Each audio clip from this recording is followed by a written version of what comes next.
or service. I get to introduce our speaker. This year's theme at CSL is Living Out Loud, and August's theme is My Passion, My Purpose. This month, as we explore our passion and purpose, we begin by encouraging people to identify their hidden, buried, or unexamined passions. We all have within us a beautiful quality of joy and energy that makes us unique in this world. We were born with it, and as we rediscover our childlike enthusiasm for life, we reveal our God-given passion. This one life is exactly ours to do, and to do so less than wholeheartedly deprives the world of our best offerings. So without further ado, I want to introduce our beloved April, and her talk today is Percolating Your Passion with Purpose.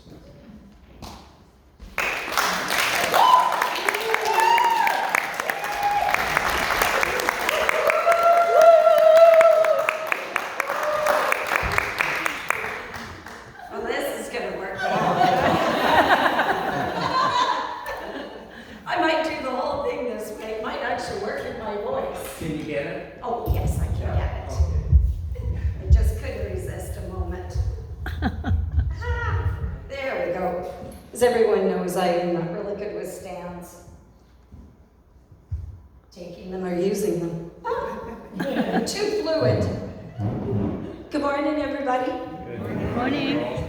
So, boy, those online have no idea how packed it is in here. Hi, it's good to see some faces I haven't seen in a while. So, as everyone knows, I love to start with a little bit of a joke.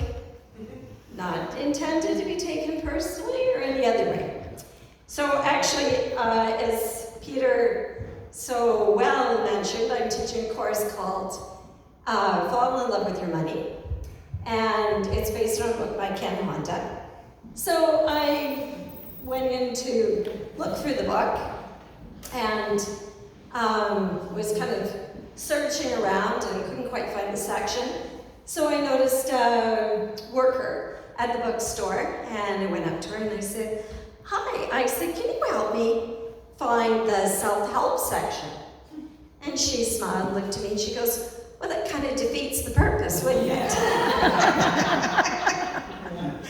So, this month is about passion. Come on, does that not bring a smile to your face? It's passion. Who doesn't have a passion? Who doesn't have something that when they do it, they lose all sense of time? They just enjoy it every time they do it. It could be anything. It could be knitting. Could be painting. Could be going to the movies. Could be going to listen to music. Could be driving in your car and looking at the countryside. What is your passion? And why is it important? So today I'm going to be talking about percolating your passion with purpose. I know that a lot of us believe that our passion or our purpose has to be something big. And maybe we don't want to mention our passion because it's baking cookies. Maybe it's calling up friends that we know don't have a lot of people calling them and may be lonely. We all have passions that are personal to us that we've developed through the years. And that's a gift. That's a gift from the universe. That's when you tap in to that universal energy. And as Tesla said, and everybody's quite familiar with Tesla, and I'm not talking about the car, I'm talking about the great inventor that is responsible for so many things we use today, who said everything is energy and frequency. Everything, including you. That's all you are. You're just a vibrating mass of energy sending out particular frequencies and an antenna for others. How wonderful is that? You don't even have to worry about how you dress. right? You just walk around saying, this old thing, I'm a frequency.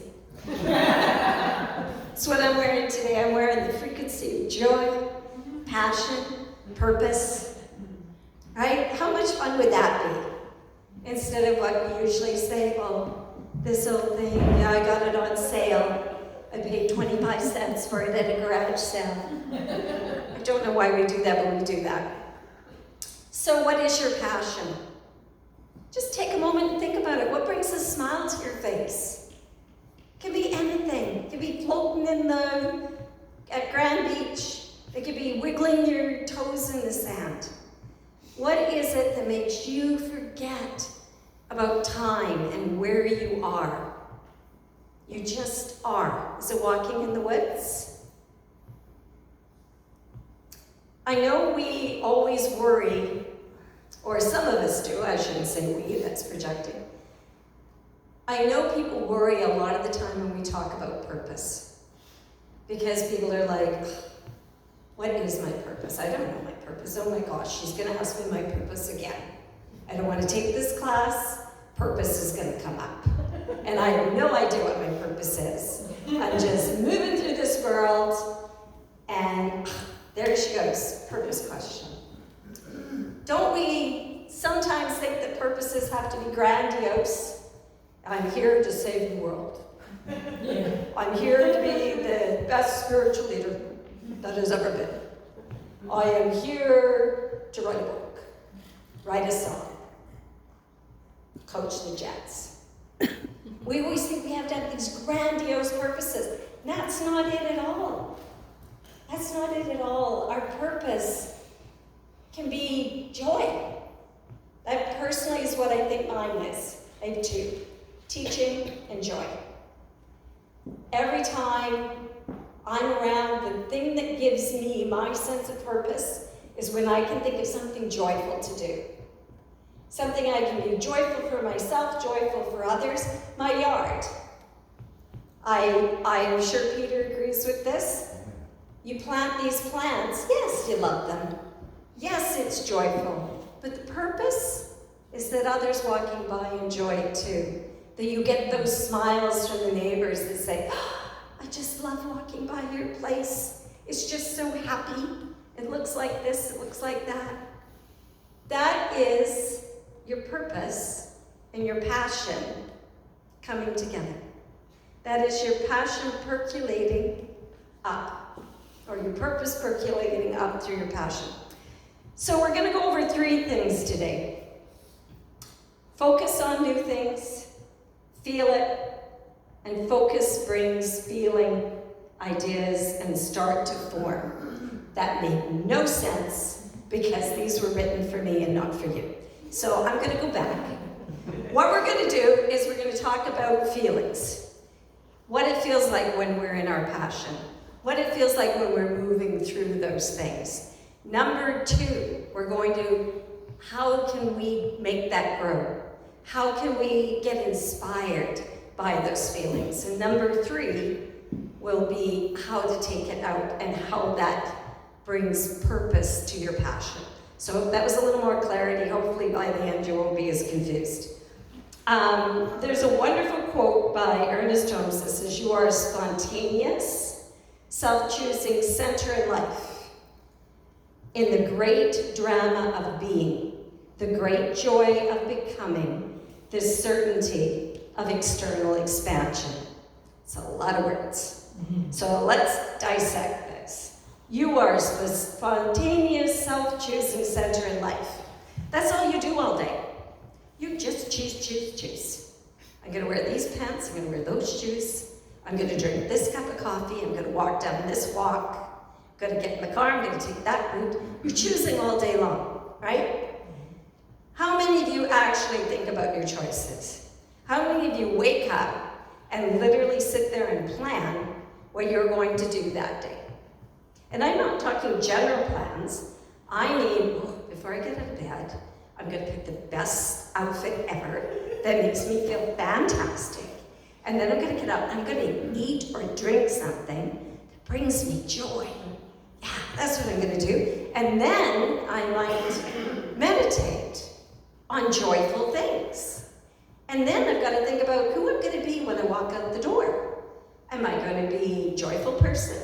Am I going to be intellectual today? Am I going to be spiritual? Whatever it is, you're always spiritual, so that's not really ever a choice. What are you going to be? So you kind of understand we don't do that. Most of us do every day out of habit, right? We wake up, we get out of bed, we brush our teeth the same way, we make our bed or don't make our bed, we get dressed, we drive to work the same route, or we drive to wherever we're going to the same route. We do everything out of habit. And I've heard Joe Dispenza said, your real, what was it, just so I don't get it wrong again, but your real reality creates your personality. So tell me how passionate and different any of you are if you're doing the exact same thing every single day by habit. You're having the same thoughts, you're choosing the same foods, you're going to the same restaurants, you're taking the same route to work, your weekends are spent doing the same thing. How much can you change in that scenario? You're just going to be the same person. Not that anything's wrong with that. I heard a great quote the other day that says, your comfort zone is a beautiful place, but nothing grows there. Think about it. How can you have new? How can you expect new in your life when you're the exact same, thinking the exact same thoughts, putting out the exact same energy and frequency? You can't. It's impossible. It's like trying to listen to a radio station while staying tuned on your old one. You can't get the new one. It won't come through. So, why do we go out and do things that inspire us? Why do we go to art galleries? Why do we go to look at artisans? Why do we look at jewelry? Why do we read books? Why do we go to movies? Why do we talk to interested people? Why do we come here on Sunday morning? Because we're looking to tap into something that'll inspire us, something that'll get that passion going. So how many of you, I don't know, when I paint, so when I go to the art gallery, I'm like completely inspired. I might not have painted in a year, and I'll go, oh, that's amazing. I could do something like that. Or I see yards, beautiful yards, and I see how people have done swaths of color. And I think, oh, I'm gonna do that in my yard next year. I'm gonna go and buy some of those, or transplant, or whatever. It's inspiration. You get that excitement. You hear a new song, and you think, I want to play that. I want to share that with others because I so love it. Or you go and listen to a musician, and you hear a song that touches you. And what's the first thing you want to do? You want to buy the CD, or I guess they don't do that anymore, the MP3, and you want to send it to your friends. You want to share that passion, that love. So you get that feeling. But it takes you doing something new. It takes you stepping out of your comfort zone and trying something new. Maybe this is something new for you, which is great. But try something new. And when you get that feeling, when you get that, this is really cool. I love this. This gets me excited. This gets me thinking of new things. Then try to see if on the other side, what you might think of as your purpose can work into this scenario. So when we're inspired, when we're passionate, when we're excited, ideas start filling our minds. We start having, oh, we could do that at the center, or we could do that as a group out somewhere. And these things all start congealing. I think I'm talking about myself here. But things like this happen, right? I saw a theater show I guess it was 2 or 3 years ago now, that inspired a talk for me. Gave me a whole different idea. I don't know if anybody remembers it, but it was My Favorite Things. And I loved it. I mean, it was one of my favorites. But that was inspired by taking a passion, which is theater, and moving it into my purpose, which is teaching. So, what is your passion? And what is your purpose? And how can the two be used together? So it takes finding your passion, what you love, to getting that feeling really good in your bones, in your stomach, and understanding what that feels like and that you want more of it, that you're ready to be new, that you're ready to have new ideas, you're ready to step into a new idea, a new manifestation. The universe is just sitting there going, hey, what form do you want me to take today? That's all the universe is saying. What form do you want me to present to you today? This was mine. And I'm loving it right now. I'm enjoying everything the universe creates. So what is yours? And do you even think about it? Do we even intentionally get up and think about it? So when people say nothing changes, it's always the same, April. I can't seem to get out of this rut. Absolutely, you can't, because you're the same exact person with the same thoughts, the same ideas, doing the same old things. You don't want to try new food, you don't want to try something different, you don't want to try a different restaurant, you don't want to have fun, you don't want to experiment. Sure, it might suck. So you blew $15 on something you didn't really love. Take it home and give it to somebody else too. I'm sure they'll enjoy it. But you tried it. And if anything, you have a new story, right? Oh yeah, you should try this food, it was really interesting. You have a new story, you're interesting. Who wants, don't we get into the habit, sometimes when we go out, we tell the same stories, right? Don't you want a new story to tell at dinner this winter? When you get invited out, don't you want something new to share? Then you gotta set an intention. You gotta try new things. You've got to get that passion moving again. So, with the percolating, the passion, and the purpose, we can use people that are passionate. At the center, we have different volunteer groups that we're trying to get ready. If you haven't done one, something new. New people, new ideas. And that's what we need here, right? We need new ideas from the same people. We're not asking everybody new that walks in the door to do everything. We're saying, come up with something new. What's your passion? Have you shared it with us? This might be your purpose, to help us make this a creative, exciting, vibrant place to be, where we can help so many others find their power, their choices. But you have to make a choice. So would you rather make a choice inspired by your passion or forced to because of circumstance? I'd much rather do it powered by my passion. I think somebody said inspired is like in spirit. And that's how I love to look at it, is the universe is excited when I wake up and saying, oh, what new today? What new do I get to experience? What new form do I get to put out there?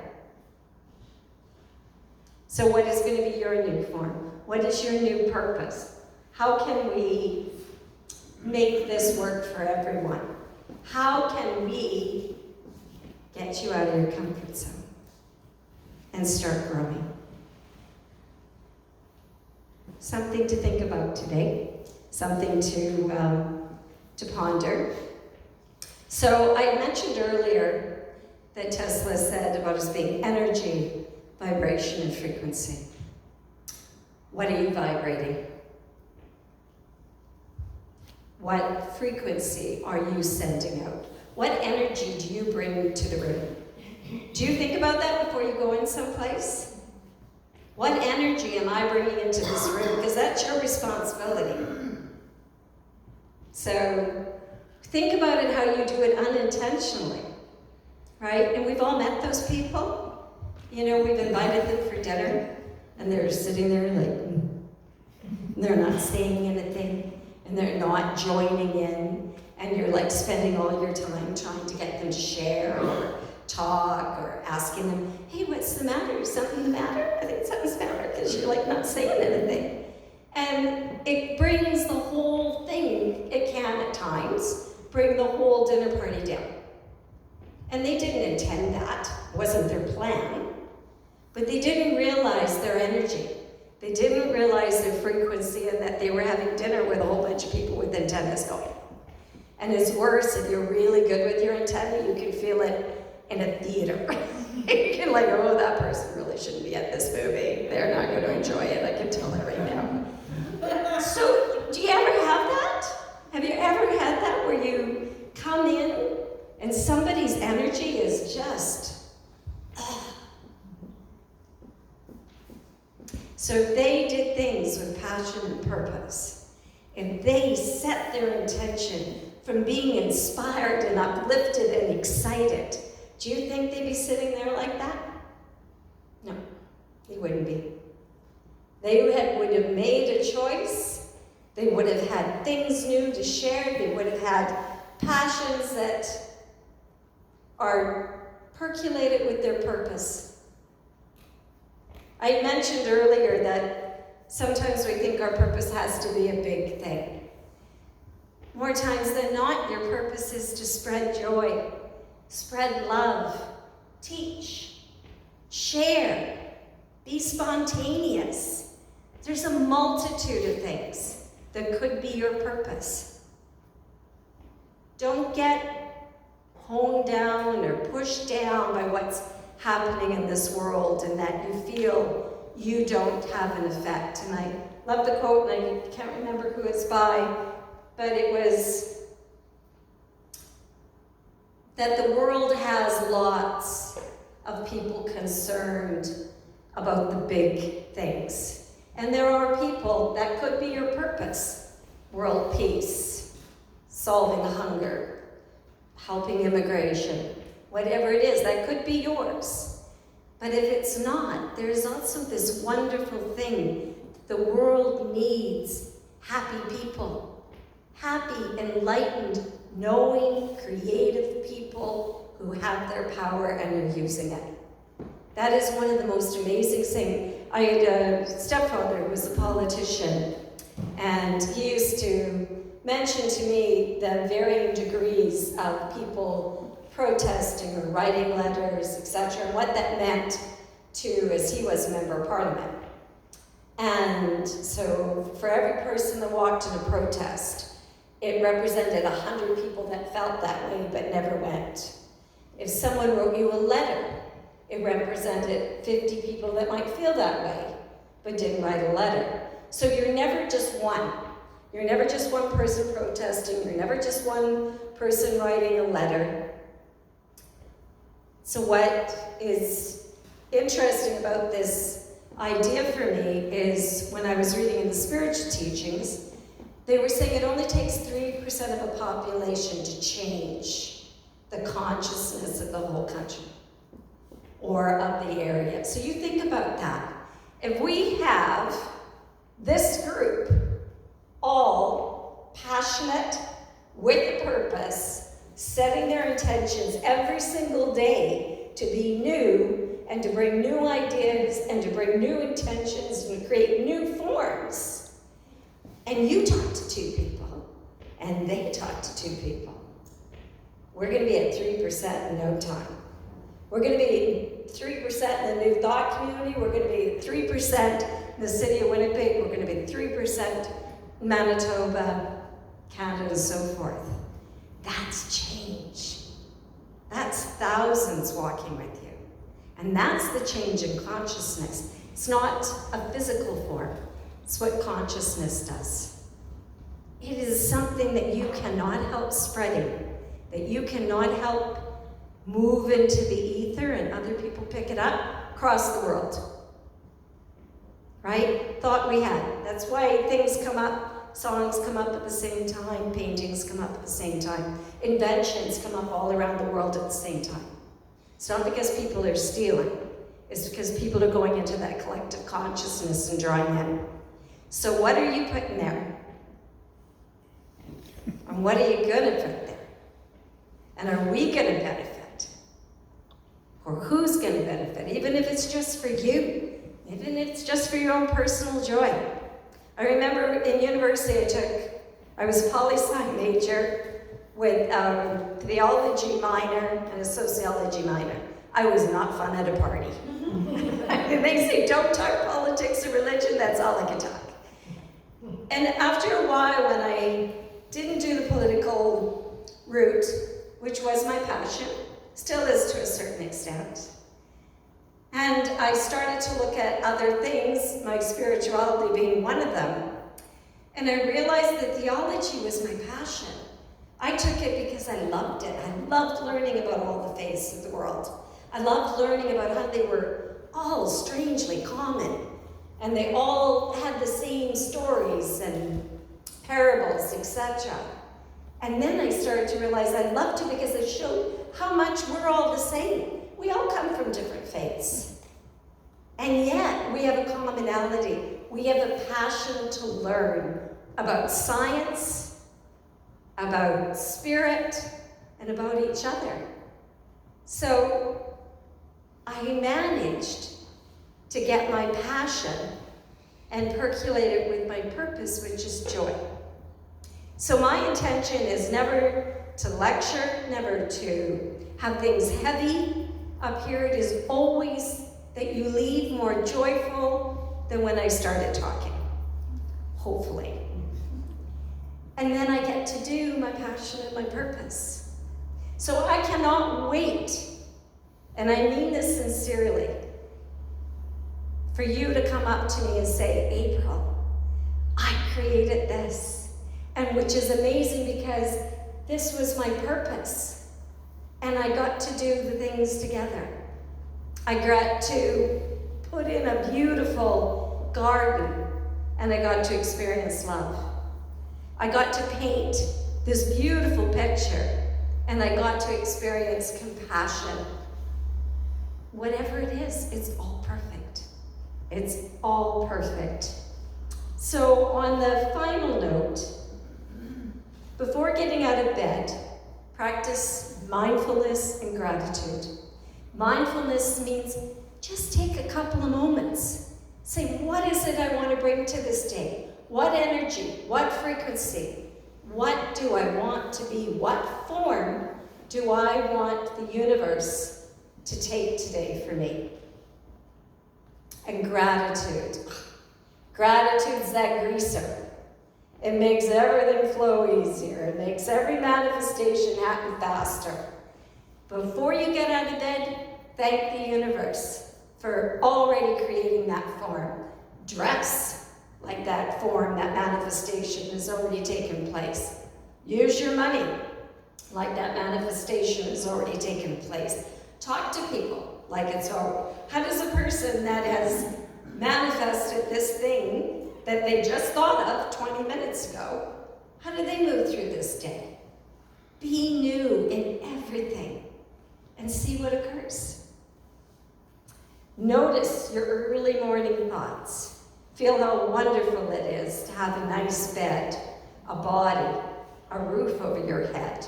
Set the tone for the day by visualizing joy and love, then feeling the energy around that. Ask yourself, what am I being called to do? What is the action that I could take today to make that happen? And the biggest action you can take is please don't do what you did yesterday. And so it is.